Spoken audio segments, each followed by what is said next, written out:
This is Lunch Money on Bloomberg Television, and we're streaming live on Bloomberg.com, your tablet, your phone, and now any Windows phone. I'm Adam Johnson. Well, it is CFO week on Bloomberg TV. We've been talking with the most important people in American business, trying to understand how they problem solve, strategize, and lead.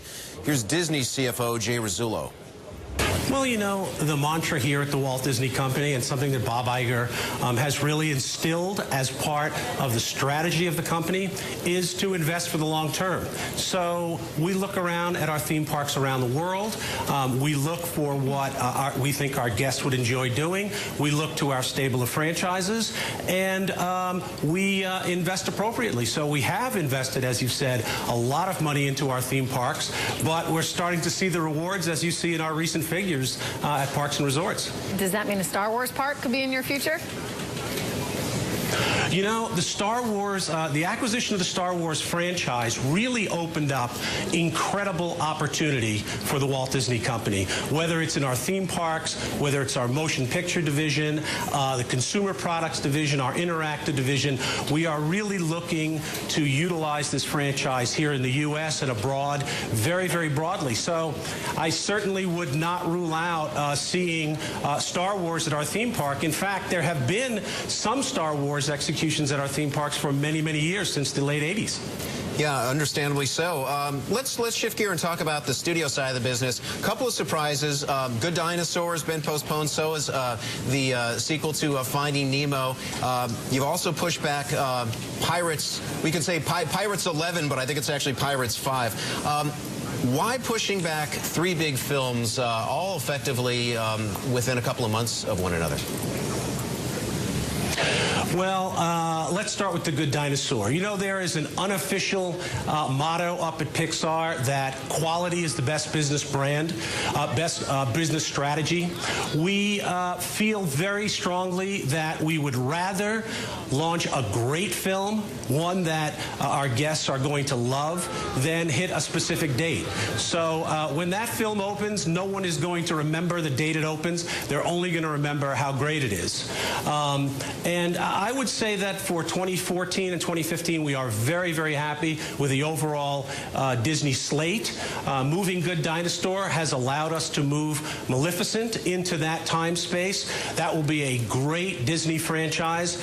We have a great Disney animated film coming up this year in Frozen at the end of this calendar year. So we're very happy with the slate. Hey, making movies is a creative process, and you've got to release a film when you're proud of it, when it's ready to go. We're learning CFOs do a lot more than manage the money. They've actually become strategists. Here's Discovery Communications CFO with Betty Liu. If you look at the overall U.S. pay sub universe, it actually is higher today than it was a year ago. So while there are ebbs and flows quarterly, the overall pay TV universe is still very healthy. To us and our rationale is it comes down to being must carry. You know, for us, it's all about investing in content, having top channels for men, top channels for women, top channels for African American people. So to us, it really is all about, if we're must carry and we have the right affinity groups, then we can absolutely still, you know, have our position with the pay TV affiliate providers. Does it still matter to you, though, to be on pay TV platforms? Or do you expect that in 5 years, you don't care which platform it is, but it's got to be a platform, but it doesn't matter to you that it's a pay TV platform? Well, it's a great question. I mean, to us, though, as much as we are platform agnostic, and we have done limited deals with Netflix and Amazon and others, we still love that, you know, contractual sub-fee revenue path that we have today. So for us, it still is very much about preserving the ecosystem, making sure that we don't do deals that overly disrupt, you know, current contracts and current affiliate revenue. So, look, to answer the question, I think 5 years from now, there'll still be a good, robust affiliate revenue stream for us and for other content providers like ourselves. But, you know, we do like the fact that there's other platforms for our content, and as long as the economics are right and the windowing and rights are right, then, you know, it's good economics for us. Andy, I'm sure a lot of people ask you about the OWN network, the Oprah Winfrey Network, and, you know, in the last quarter, it finally turned profitable. When do you expect Discovery to recoup the money that it put into that network? We couldn't be happier right now with where the own asset is. A year and a half ago, it was viewed as being a liability. Today, it absolutely is an asset. And you look at how Oprah's involved and how she's engaged and how the momentum we have right now with ratings and Tyler Perry. So look, what I would say is this. We know that we're going to get now finally a lot of cash flow in from OWN. So as far as a timeline and when we're going to recoup our roughly $500 million of payment to us, it won't be next year and it won't be forever, but we finally have accelerating cash flow out of OWN into Discovery, and we love the momentum that we have there. Now, the CFO of UPS spoke with Surveillance's team this morning. Get this, this guy helps run an $86 billion company. He started out as a truck driver.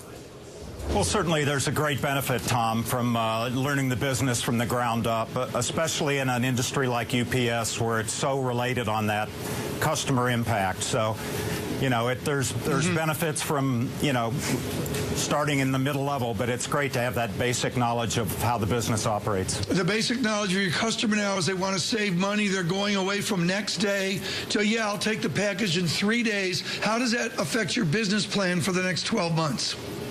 Well, that's a trend that we tend to see as economic cycles vary. There are times when customers need to speed up their supply chains and get goods to market quickly.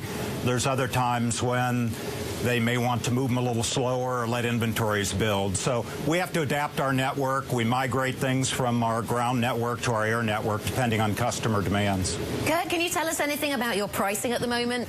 Well, we typically evaluate rates once a year, usually, and we'll make announcements later in this year. And usually there are increases to accommodate cost of fuel and increasing cost of technology and vehicles. But it's typically a pretty stable process, so I don't think there's anything unusual in the pricing momentum in the market right now. Well, that wraps up Lunch Money's coverage of Bloomberg's CFO Week. You can watch all the interviews on Bloomberg.com/TV. All right, Germans head to the polls on Sunday. Change may be in the air for the Eurozone's strongest economy. Before we head to break, you got to check out this footwork. Speaking of Europe, this is the world's most prestigious freestyle soccer championship title. It took place in Tokyo, Japan, and the winner is Poland's Szymon Skalski. Look at that guy.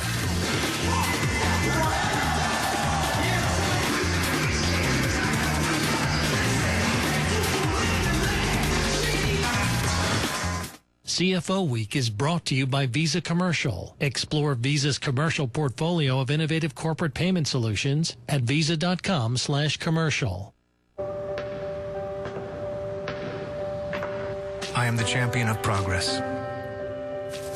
I am the agent of change. I am responsible. I am accountable. I am liable. I am the bottom line. I am the CFO. Good morning, ladies and gentlemen. Welcome to the third quarter earnings call. Go ahead, sir. It's time for transparency, insight, and efficiency. Visa Commercial Solutions.